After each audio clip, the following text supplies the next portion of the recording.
Selamat datang di podcast Bagi Horor.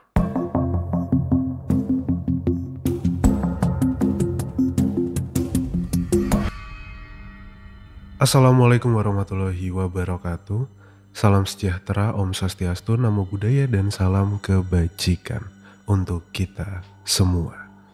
Kembali lagi di podcast Bagi Horor, melanjutkan The Darkest Hour series Book of Buhul kali ini, part ke-7, dimana kalau dalam bentuk tulisan dari Mas YP itu di chapter keempat yang berjudul Ruqyah, dimana ini dalam menjadi chapter terakhir, tapi kalau dalam bentuk podcast mungkin akan jadi 2 part.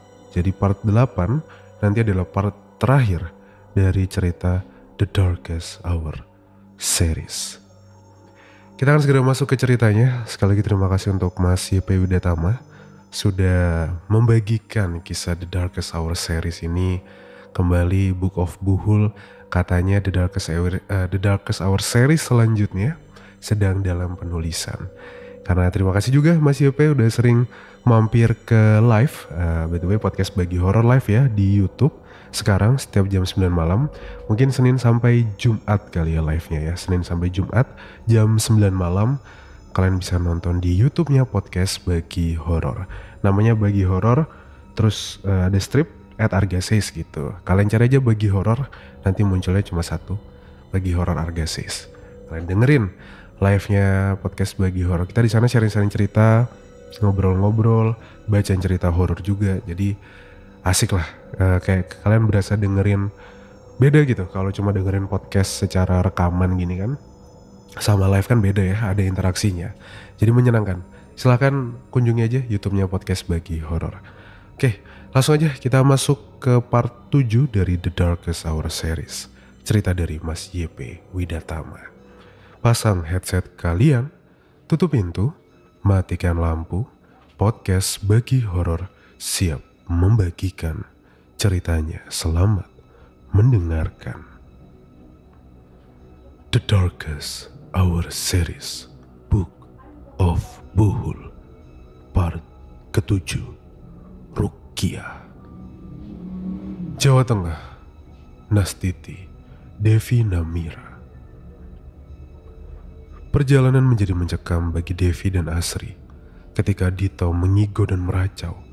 Kata-kata kasar mulai keluar dari mulut Dito. Meski begitu, Dito hanya tidur terlentang di kursi belakang mobil. Dia tidak bergerak, tidak juga bangun ataupun duduk. Hanya mengigau dan meracau.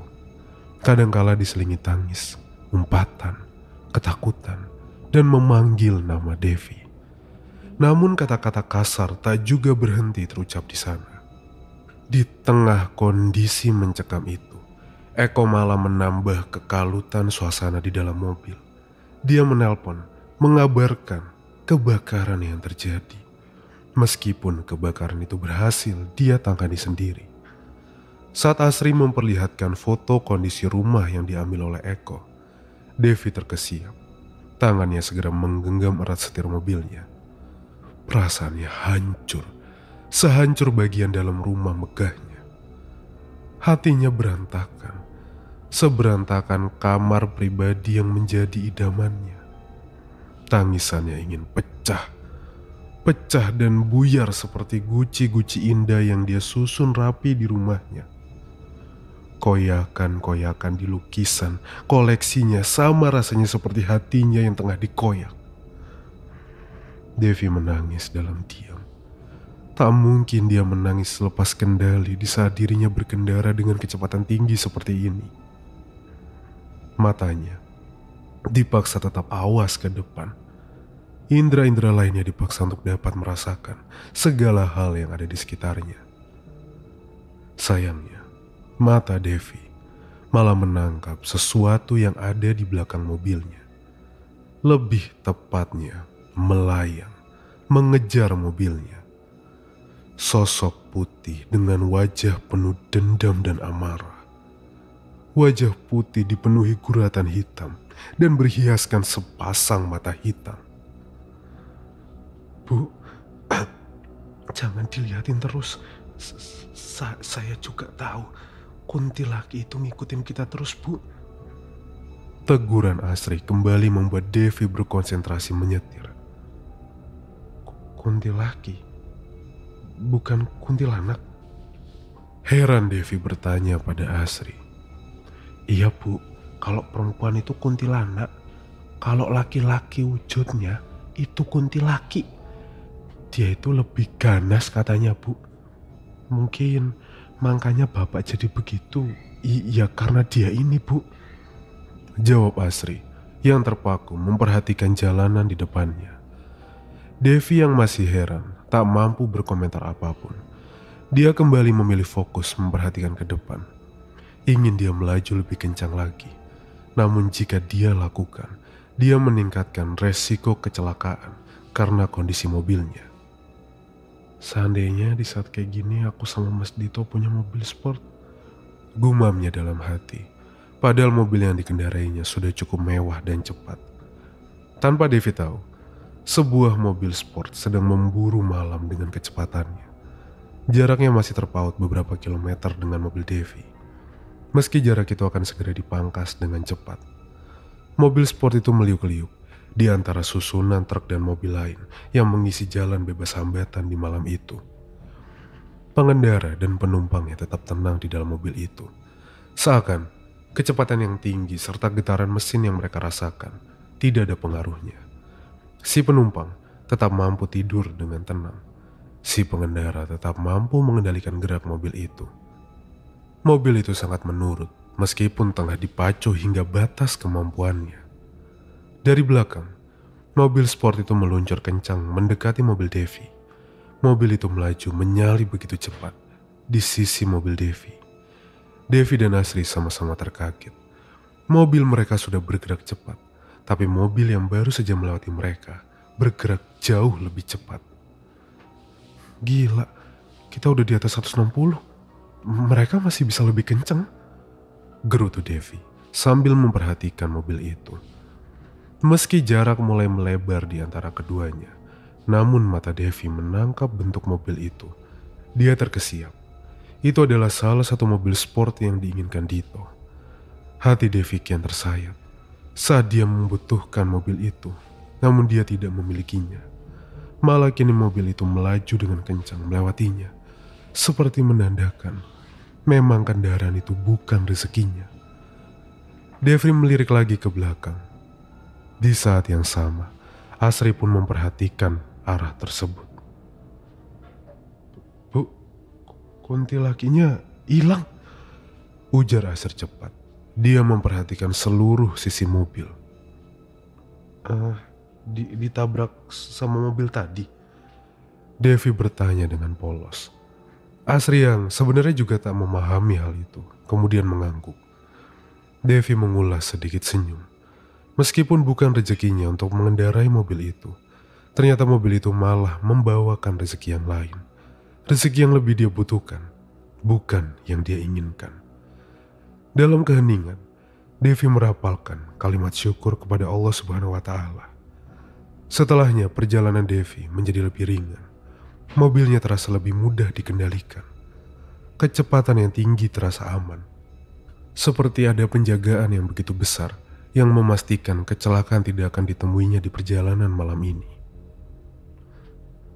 Ayah Devi, Pak Randu, tengah menikmati secangkir teh. Teh yang dia nyatakan sebagai teh terbaik di tanah Jawa. Pemberian teman baiknya. Pak Randu masih menantikan kedatangan anaknya. Cemas dia menunggu. Namun tak banyak yang bisa dia perbuat. Namun tak lama, sebuah mobil masuk ke halaman rumahnya.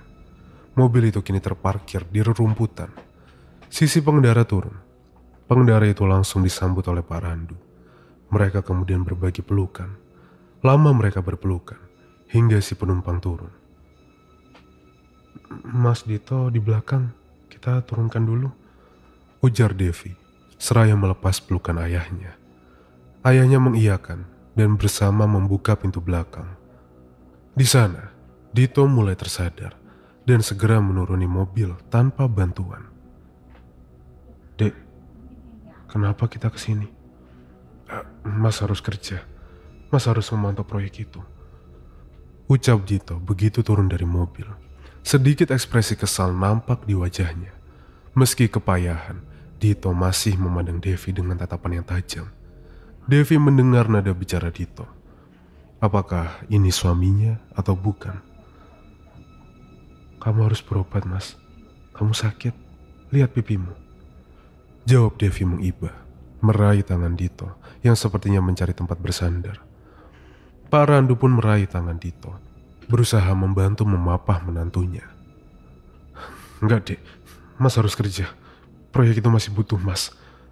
Dito tetap melawan dengan kata-katanya, meskipun tubuhnya lemah mengikuti Devi dan ayahnya. Sudah, Dito. Kamu ini perlu istirahat. Percayakan proyeknya ke semua anak buahmu. Pak Randu kini ikut menjawab, menarik perlahan Dito. Pak Randu bingung harus bersikap seperti apa. Di satu sisi, dia iba terhadap kondisi Dito. Di satu sisi yang lain, dia merasa sedikit kecewa dengan kondisi Dito yang tak mampu menjaga dirinya. Enggak, aku harus kembali ke trailer proyek. Enggak. Baik Devi dan ayahnya sama-sama terkaget dengan jawaban Dito. Kemudian Dito memberontak dan menarik tangannya. Devi dan ayahnya sama-sama terhempas karenanya. Dito berlari kecil ke mobilnya, meraih gagang pintu kemudi dan membukanya. Baru dia menaiki mobil itu dengan satu kaki, badannya oleng. Asri yang masih membereskan barang di bagasi terdengar membaca ayat suci Al-Quran. Dito kini terjatuh di tanah. Dia berguling di tanah. Devi dan Pak Randu segera mendekati Dito dan mengangkatnya. Lagi-lagi Dito melawan, meskipun dalam kondisi merangkak. Asri yang terus melafalkan ayat-ayat suci Al-Quran mendekat. Meskipun perasaan takut dan mencekam dirasakannya, karena dia melihat siluet kuntil laki di kursi penumpang yang semalam didudukinya. Dito kini memuntahkan isi perutnya. Cairan kuning, coklat. Banyak sekali cairan yang dia muntahkan, termasuk cairan berwarna merah pekat. Darah. Bau yang menyengat segera tercium di sana. Tangan dan kaki Dito bergetar, seperti seluruh tenaganya telah direnggut oleh kejadian itu. Air mata Devi segera menitik melihat kondisi suaminya. Pak Randu tak tinggal diam. Dia meraih menantunya yang seperti sudah lemas itu. Dia mengangkat Dito ke mobil. Dia merasakan hal yang sama dengan Asri saat memapa Dito di hotel. Dito terasa begitu ringan. Padahal terakhir kali mereka bertemu, Dito sepertinya masih bergelut dengan masalah berat badannya. Devi, kita tidak punya banyak waktu. Segera kita bawa Dito ke kenalan ayah. Kamu bawa mobilmu. Ayah dan ibu akan menunjukkan jalan dengan mobil lain. Devi memaksa dirinya untuk bergerak mengikuti perintah ayahnya. Mereka semua berharap, semoga tindakan mereka bisa memperbaiki semua permasalahan yang mereka hadapi. Setelah perjalanan mendaki kaki gunung secara beriringan, kedua mobil itu tiba di gerbang sebuah pondok pesantren. Kedua kendaraan itu meluncur ke sebuah lahan parkir yang sudah disiapkan. Pak Randu turun dan mendekati mobil Devi, membuka pintu belakang dan meraih Dito. Bersama dengan Devi, kini keduanya mulai memapah Dito ke lorong bangunan pondok pesantren itu. Tak jauh di belakang keduanya, Asri bersama Bu Mayang atau ibu dari Devi mengikuti sambil membawa beberapa barang. Dua orang laki-laki telah menanti mereka di lorong itu. Seorang dengan pakaian yang begitu agamis khas seorang kiai, sedang seorang lagi dengan pakaian biasa namun dengan wajah yang menurut Devi begitu sangar. Alhamdulillah, Pak Kiai sudah sampai. Semoga Dito bisa segera disembuhkan, Pak. Ujar Pak Randu selagi terus memapa Dito mendekati kedua orang yang menantinya. Saat berhadapan, Pak Randu dan Devi sempat berbasa-basi singkat dengan kedua orang itu. Assalamualaikum, Pak Kiai. Pak Arya, mohon maaf, saya dan keluarga merepotkan. Ini anak dan menantu saya, Devi dan Dito. Pak Randu dengan senyum yang sulit diartikan menyapa keduanya. Waalaikumsalam warahmatullahi wabarakatuh. Jawab Pak Kiai Hasan dan Pak Arya hampir bersamaan. Meskipun Devi dilibatkan dalam pembicaraan singkat itu, namun Devi seperti tidak berkonsentrasi dengan basa-basi itu. Itu disebabkan oleh sebuah kendaraan yang terparkir di sebuah lahan parkir terpisah di tempat itu. Sebuah mobil sport bertenaga besar yang diinginkan oleh Dito. Mobil yang diyakini Devi menyalipnya dan menabrak sosok kuntilanak yang mengikuti mobilnya semalam. Di dekat mobil itu, terlihat seorang pemuda tengah memperhatikan bagian dalam mobil itu sembari meminum secangkir minuman di tangannya. Devi menjawab sekenanya terhadap semua tanya yang diarahkan kepadanya. Fokusnya benar-benar tersedot oleh pemandangan mobil dan pemuda itu di balik kedua orang di hadapannya. "Ayo Devi, ikuti Pak Kiai." Pak Randu memerintahkan dengan tegas. Hal itu memecah konsentrasi Devi. Dia kembali berfokus pada Dito yang sedang dipapahnya. Setelah meniti lorong dan beberapa lapangan kecil, keduanya tiba di sebuah bangunan di pojok area pondok pesantren dengan taman asri yang mengelilinginya. Pak Kiai meminta Dito didudukkan di karpet yang sudah disediakan. Lampu bangunan tersebut begitu terang, membuat semua orang bisa melihat dengan jelas seperti apa keadaan Dito. Dito yang dulu agak gemuk, selalu rapi, bersih, dan wangi, kini berubah menjadi Dito yang kurus, berantakan, kotor, berbau tidak sedap yang begitu menyengat. Kuku-kuku di tangan dan kakinya begitu panjang, seperti orang yang benar-benar tidak terawat. Pak Kiai memandang tajam kondisi Dito, seperti tidak mempercayai. Kemudian dia meminta seluruh anggota keluarga Dito untuk meninggalkan ruangan. Dia akan melakukan ruqyah bersama Pak Arya yang tadi menemaninya. Devi, kedua orang tuanya, serta Asri meninggalkan Dito di sana, terduduk lemah di atas karpet. Pak Kiai kini mengangkat tangan, bersiap berdoa meminta izin kepada Allah yang Maha Kuasa. Keempat orang itu menunggu di kursi yang disediakan di luar ruangan, sambil memandangi hamparan bunga yang menghiasi taman. Beberapa santri terlihat berlalu lalang. Kegiatan mengaji dan belajar pun kini terasa di sekitar mereka. Mereka yang sedari tadi diserap gentingnya keadaan, kini seperti sedikit bisa menarik napas, memaksa jantung, hati, dan pikiran kembali ke ritme normal.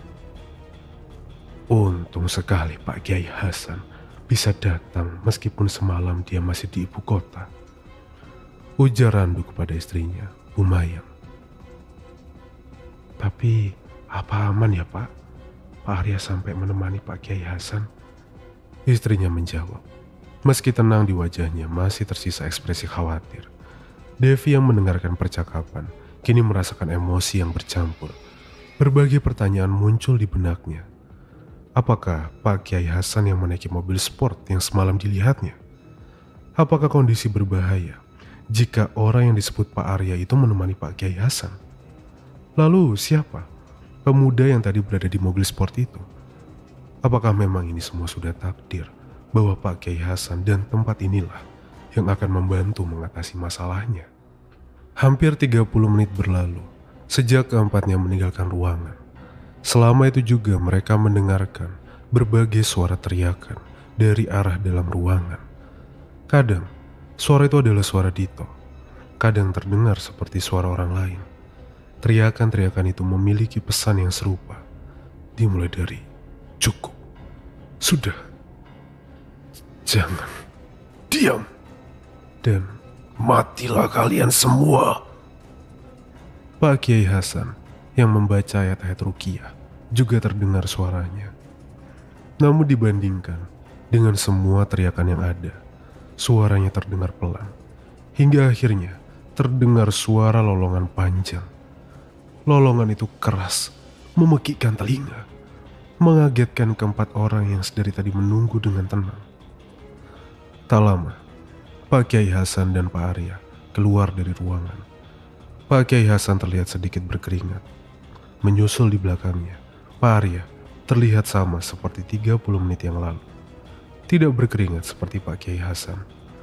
Pak Arya kemudian meninggalkan tempat itu. Sepertinya ada tugas yang diberikan oleh Pak Kiai Hasan untuknya. Pak Kiai Hasan mendekati Pak Randu, kemudian duduk di sisinya. Dia menghela nafas panjang, kemudian menepuk pelan paha Pak Randu. Alhamdulillah, kita tidak ada yang telat ya. Ujarnya dengan nada santai, seakan ketegangan keempat orang yang menanti itu tidak ada artinya. Prosesnya masih panjang, tapi saya perlu keluarga untuk menemani. Insya Allah bisa diatasi. Terusnya sembari mengulas senyum. Senyumnya kian melebar ketika Devi memandanginya, seakan meminta Devi untuk bersikap lebih tenang. Devi merasa malu terhadap sorot pandangan yang diberikan oleh Pak Kiai Hasan. Dia datang ke pesantren dengan baju yang menurutnya tak begitu pantas. Bahkan Asri, pembantunya, kini sudah mengenakan sebuah jilbab. Devi malah mengurai panjang rambutnya. Devi tertunduk di sana, berharap pada sebuah kain panjang yang mampu untuk menutupi aurat dan rambutnya. Tak sampai 5 menit, seorang santri mendatangi bangunan itu, membawa senampan makanan. Diletakkannya nampan itu di dekat Pak Kiai Hasan. Kemudian dia kembali pergi untuk melakukan hal lain. Semua pasti belum sempat coffee break kan? Nah monggo, silahkan dinikmati. Tapi ini bukan kopi alias teh break. Ada juga sedikit makanan kecil. Monggo, dinikmati sembari diminum tehnya. Ingat, ini teh break saja. Canda Pak Kiai Hasan sembari menyuguhkan makanan ke Pak Randu. Saya akan bawakan sayur labu dan teh ini ke Nak Dito. Sepertinya dia lapar. Terus Pak Kiai Hasan yang berlalu memasuki ruangan dengan tangan membawa nampan makanan. Tak lama suara Dito dengan lahap makan terdengar. Meskipun semua kebingungan, namun keempat pendamping Dito memutuskan untuk menikmati makanan yang sudah disuguhkan untuk mereka. Bagi Devi, yang sudah mendapatkan laporan dari Pak Suwandi tentang perilaku Dito selama di tempat proyek, hal ini sangat besar artinya. Dito yang terdengar seperti kalap memakan makanan yang tersaji, seperti orang yang baru sadar dirinya sudah tidak makan selama berhari-hari. Tak sampai 10 menit, sejak Pak Kiai Hasan memasuki ruangan, Pak Arya kembali datang. Dia datang bersama seorang pemuda yang tadi mencuri perhatian Devi. Pemuda yang diduga oleh Devi sebagai pengendara mobil sport yang dilihatnya. Tak hanya perhatian Devi yang tercuri, bahkan Asri pun terdiam, memilih untuk berhenti memakan makanan di tangannya. Dia tak menyangka akan bertemu pemuda gagah dan tampan seperti itu di tempat ini. Devi menepuk pelan paha Asri. Asri menjadi sedikit salah tingkah dan membuang muka, tak lagi memandangi si pemuda itu. Lawang ganteng ibu, ujar Asri pelan sembari merona merah di pipinya. Shh, hati-hati, bisa jadi itu suami orang. Devi membalas, namun dia pun mengakui kegagahan pemuda itu. Selain penampilan pemuda itu, semua orang juga melihat sebuah perubahan pada sorot mata Pak Arya. Sorot mata itu berubah menjadi begitu tajam, sama seperti pemuda yang mengikutinya. Tepat saat dia akan memasuki ruangan, Pak Kiai Hasan meminta seluruh keluarga Dito untuk ikut memasuki ruangan. Devi lah orang pertama yang memasuki ruangan itu. Di sana dia terkesiap, matanya berkaca-kaca. Suaminya duduk bersila, dengan tangan disandarkan ke lutut. Matanya terpejam, badannya terlihat besar tertutup jaket lusuhnya. Namun wajah Dito begitu kurus, cekungan di pipinya seperti menyita umurnya. Rambut-rambut yang mengelilingi wajahnya pun terlihat berantakan tak terurus. Berbagai tanya kembali memenuhi kepala Devi. Kenapa? Kenapa baru terlihat sekarang semua ini? Kenapa selama ini aku tak menyadari perubahan suamiku? Kenapa? Kenapa tidak kupaksakan dia untuk beristirahat? Apa penyebab semua ini? Benarkah hanya sihir? Atau jangan-jangan aku yang tidak bisa mengurusnya? Devi tertunduk, terisak, melumat semua pertanyaan itu dalam satu rasa. Rasa sesal. Jawa Tengah, Emir, a.k.a. Alfa. Aku berdiri bersisian dengan Abi dan Pak Hasan. Di ruangan kami berada saat ini, terlihat seorang laki-laki dengan badan besar tertutup jaket lusuh, bersila tajam di karpet. Wajahnya kurus, tidak sesuai dengan kondisi badannya yang besar. Sebuah mangkuk dan sebuah gelas kosong ada di hadapannya. Sepertinya baru dia selesai makan. Dito, nama lelaki itu. Abi tadi memberitahukan kepadaku saat menjemputku. Abi berkata bahwa Pak Hasan meminta bantuan untuk proses rukiahnya. Semua akan menjadi lebih berat untuk sesi rukiah berikutnya. Tambah Pak Hasan selagi memberi pesan kepada Abi. Pak Hasan mendekati lelaki itu. Diambilnya mangkuk dan gelas itu. Lelaki itu membuka matanya saat Pak Hasan berjongkok. Tajam dia memandang kepada Pak Hasan. Seakan ada kemarahan besar yang terpendam untuk Pak Hasan. Bagus. Kamu bisa memberinya makan. Tapi itu tidak ada gunanya, ujar si lelaki itu. Namun kata-katanya aneh. Bukankah dia sendiri yang baru saja makan? Pak Hasan tak merespon. Dia lalu memindahkan barang-barang itu keluar ruangan. Saat kembali memasuki ruangan, Pak Hasan memintaku berdiri di sisinya dan Abi di depan keluarga lelaki itu. Pak Hasan kemudian membacakan ayat-ayat suci Al-Quran sembari menunjuk ke arah Dito. Awalnya Dito hanya diam, namun tak lama dia mulai bergetar. Kepalanya berputar-putar seakan berusaha tak mau mendengar ayat-ayat yang dibacakan Pak Hasan. Kemudian dia berdiri. Nafasnya menjadi cepat hingga dadanya terlihat bergerak bernafas begitu cepat. Aku merasakan gatal yang aneh pada punggungku. Gatal yang menggigit luka-lukaku. Aku melirik ke Abi. Dia terlihat menggaruk bekas luka di wajahnya. Aku mengangguk takjim. Kemungkinan terburuk sudah ada di hadapan kami. Perantara kegelapan. Jangan Nak Emir. Ini hanya sihir, bukan yang lain. Tahan. Pak Hasan menyela rukiahnya untuk menahan tanganku yang berusaha meraih sesuatu di punggungku. Aku mengangguk mengerti. Namun kini, aku dan Abi berdiri dengan sebelah kaki di depan. Kami memasang kuda-kuda. Dito kini memegangi telinganya. Dia terlihat semakin tersiksa. Istrinya belum juga berhenti menangis. Dua orang tua di sisi perempuan itu pun memasang raut wajah yang khawatir. Kenapa Devi malah menangis di saat seperti ini? Devi seperti tak mampu mengendalikan diri dan perasaannya. Diam kau. Hentikan omonganmu tua bangka. Diam. Dito mulai berteriak sambil sesekali mengadu kesakitan. Dia terus berteriak hingga tiba di sebuah titik di mana Dito tiba-tiba menjadi merah matanya. Hanya untuk sesaat, aku dan Abi segera merasakan bahaya. Abi merangsek ke depan ketiga orang keluarga Dito, sedangkan aku bersiap untuk memasang badan di depan Pak Hasan. Diam! Dito melolong keras, suaranya memekik di rongga telinga kami. Dito melempar tubuhnya maju ke arah Pak Hasan. Belum Abi berteriak, aku sudah terlebih dahulu merangsek maju dan menangkis tangan Dito. Alfa! Abi berseru keras, tepat saat aku sudah meluncur. Saat aku menangkis tangannya, tangan itu terasa begitu berat. Seakan aku menahan pukulan 4 orang, bukan 1 orang. Tak pikir panjang, segera aku lepaskan pukulanku ke dagu Dito yang terbuka. Dito lalu terpelanting ke belakang. Aku lagi-lagi merasakan hal yang aneh. Tanganku terasa seperti menghantam kayu yang keras, tetapi begitu ringan. Devi dan kedua orang tuanya kini histeris melihatku menghantam Dito. Abi menahan mereka agar tidak ikut campur.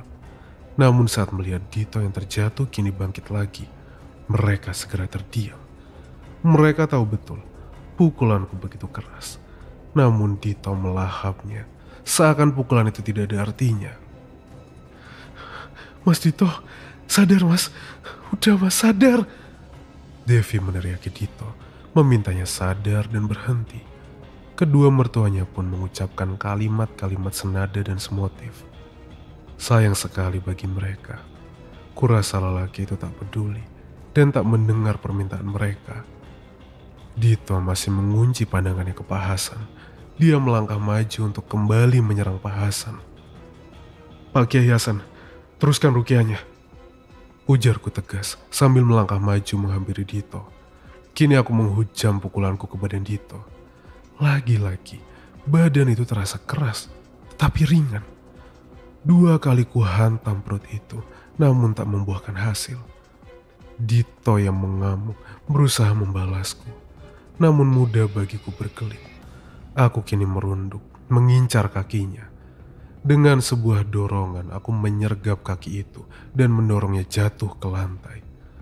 Saat Dito menghantam lantai, Devi kembali berteriak histeris, meminta suaminya ditolong. Sedikit dia tahu bahwa suaminya kini sama sekali tak membutuhkan pertolongan. Sama seperti permintaan Devi sebelumnya, saat ini suaminya membutuhkan kesadarannya untuk kembali.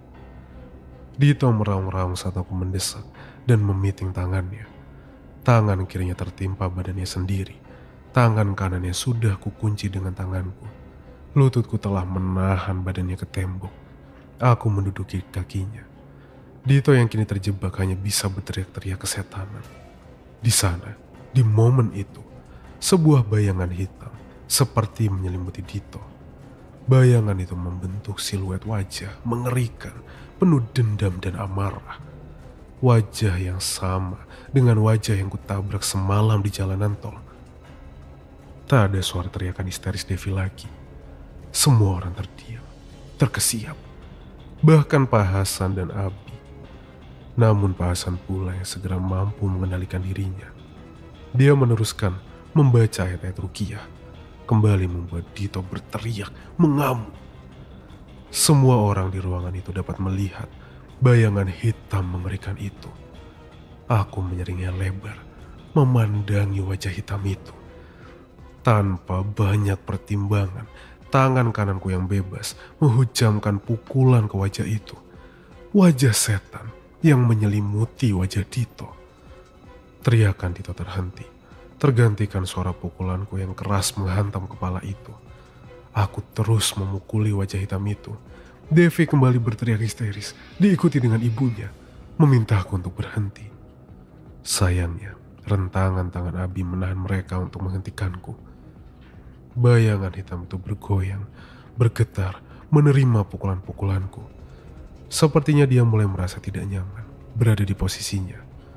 Pak Hasan mengeraskan bacaan ruqyah, seakan menandakan proses ini akan segera selesai. Aku terus menghujani bayangan itu dengan pukulan. Kemudian, muncullah sebuah momentum yang aku dan Pak Hasan tunggu. Bayangan itu bergerak menjauh, berusaha melepaskan diri, meninggalkan Dito. Aku meraih sebuah benda di punggungku. Benda yang terlindung sarungnya dengan apik. Saat aku memegang gagangnya, aku segera mengangkatnya tinggi. Aku mengunci sasaran pada bayangan yang merayap di tembok itu. Histeris teriakan melarang dari 2 orang wanita segera mengisi ruangan ketika bilah belati itu berkilau diterpa cahaya lampu. Emir! Bersamaan, Abi dan Pak Hasan meneriakkan namaku. Namun percuma, teriakan itu tak akan menghentikan pisau belati yang telah kuluncurkan ke bayangan itu. Pisauku menusuk bayangan itu dan tembok di belakangnya. Sayangnya, dia kembali merayap setelah aku merobek badannya. Meski terbelah, cepat bayangan itu bergerak menuju celah ventilasi ruangan. Dia mencoba melarikan diri. Aku meraih sebuah besi dingin di pinggangku. Namun Abi dengan cepat menahan tanganku dengan kakinya. Cukup, Emir! Seru Abi menegurku. Aku beranjak berdiri, meninggalkan Dito yang tergeletak lemah di lantai. Devi dan kedua orangnya terkejut saat mereka melihat wajah Dito. Di wajah itu tak ada darah, tak ada luka, tak ada memar. Wajah itu sama sekali tak berubah sejak mereka melihatnya saat memasuki ruangan. Mereka menyadari apa yang sedari tadi kuhantam dengan pukulanku. Aku meninggalkan pisauku, masih tertancap di dinding. Pak Kiai Hasan terlihat lemas setelah melihat tindakanku. Namun dia memandangiku dengan ekspresi memahami tindakanku. Devi. Lemah terdengar Dito memanggil istrinya. Devi bergerak cepat menuju suaminya. Tangannya segera menyentuh kedua pipi kurus Dito. Air mata masih dan kian membanjiri mata Devi. Melihat wajah suami yang dicintainya sudah berubah drastis. Dek, ini di mana? Gimana proyek kita? Gimana jamuannya kemarin? Ada komplain gak dari mereka? Mas belum tanya mereka lagi. Kenapa kita gak di rumah? Tanya Dito menyerbu istrinya. Namun Devi malah menjawabnya dengan tangis. Dito kebingungan dan memandang sekelilingnya. Dia melihat kedua mertuanya, lalu kami, 3 orang yang tidak dikenalnya. Mas, ini udah lebih dari 2 bulan sejak kamu ngasih jamuan. Kamu gak inget apa-apa? Dengan terisak Devi menjawab, dengan dipenuhi kesedihan. Dia memandangi suaminya itu. Dito menggeleng lemah. Devi kemudian membantu Dito yang terlihat kesulitan untuk bangkit. Devi memandangi wajah suaminya lekat-lekat, tak mempercayai bahwa dia baru menerima puluhan pukulan. Menyentuhnya, mencoba mencari-cari apakah ada luka di sana. 24 pukulan. Saya menghitung semua pukulan saya. Tak ada yang terlewat. Saya yakin 6 pukulan saya cukup untuk menghabisi satu lelaki dewasa. Di sana, saya menghabisi makhluk itu 4 kali. Sama seperti kekuatan suami Anda saat kerasukan. Dia menghantam saya dengan kekuatan 4 orang lelaki dewasa. Tubuhnya terasa seperti kayu saat aku memukulnya. Aku menjelaskan panjang lebar ke Devi. Dito malah terlihat bingung. Sama sekali tak mengerti apa yang terjadi selama ini. Pelan Devi mulai menjelaskan semuanya kepada Dito dengan berbisik. Dito tak bisa menutupi ekspresi bingung dan terkejutnya. Tak mempercayai bahwa dia baru saja mengamuk, dipiting, dan dihantam sebanyak 24 kali. Dito memandangi sekelilingnya, masih dengan tatapan tidak percaya, seakan berharap dia segera terbangun dari mimpi aneh yang tengah dialaminya. Nak Dito, untuk sementara lepas dari jin itu, tapi saya yakin makhluk itu akan kembali. Dari bagaimana Nak Dito tidak mengingat apapun, saya yakin ada tali yang mengikatnya. Ujar Pak Hasan, menjelaskan kepadaku, Abi dan kedua orang tua Devi. Pak Kiai Hasan mengusap peluh di pelipisnya yang belum juga berhenti mengalir. Tali? Pelan Pak Randu merespon. Pak Randu, tali. Atau kita bisa sebut buhul. Buhul itu yang menjadi tali pengikat sihir antara makhluk itu dan Nak Dito. Kembali, Pak Hasan meneruskan penjelasannya. Part 7 Book of Buhul by YP Widatama berakhir sampai di sini. Itulah akhir dari part ke-7 sebuah cerita The Darkest Hour series Book of Buhul dari Mas YP Widatama. Berakhir sampai di sini. Kita akan lanjutkan cerita ini di part ke-8 sekaligus menjadi cerita terakhir. Sekaligus menjadi part terakhir, Part terakhir dari The Darkest Hour series yang Book of Buhul. Terima kasih untuk Mas YP Widatama sudah membagikan kisah ini di podcast Bagi Horor. Terima kasih juga buat kalian yang selalu mendengarkan. Jangan lupa buat nonton live-nya podcast Bagi Horor jam 9 malam Senin sampai Jumat harusnya ya di YouTube-nya podcast Bagi Horor. Kalian cari aja Bagi Horor di YouTube, pasti muncul nanti. Terima kasih semuanya. Aku Arga pamit undur diri. Mohon maaf kalau ada salah-salah kata selama bercerita, dan ingat, anggap saja cerita di podcast Bagi Horor itu cuma hiburan semata. Ambil positifnya dan buang negatifnya. Wassalamualaikum warahmatullahi wabarakatuh. Selamat malam dan selamat istirahat.